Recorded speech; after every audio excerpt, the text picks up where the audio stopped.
በእናት ይታፈራል እንደለመሆኑ በእናት ባባት ስሟ ብቻ እኮ አቻ የለውም። እናት ናት። በእናት ይታፈራል።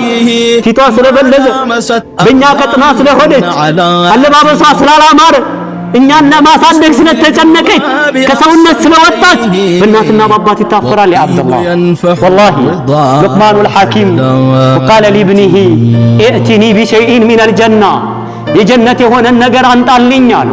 فأسرع الولد ልጅ እየሮጠ ሄደና فأتاه بحفلة من تراب አንድ ጭብጥ አፈር ይዞ መጣውና ለአባቱ ምን አለው?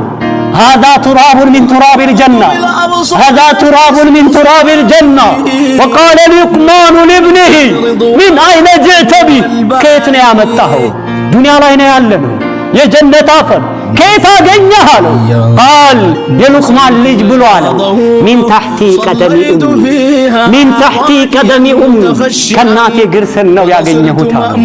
አንዴ አላህ መልእክተኛ አንድ ሰው ሀጅ መሄድ አለብኝ ሲሏቸው እናትና አባት አለ ወይ አሉ። አዎን አላቸው። እናት አለህ? አዎን።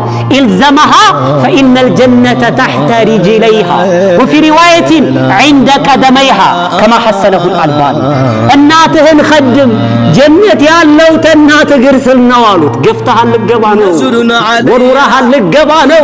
ፍትህ የሰፈነበት አገር እኮ ነው አኺራ።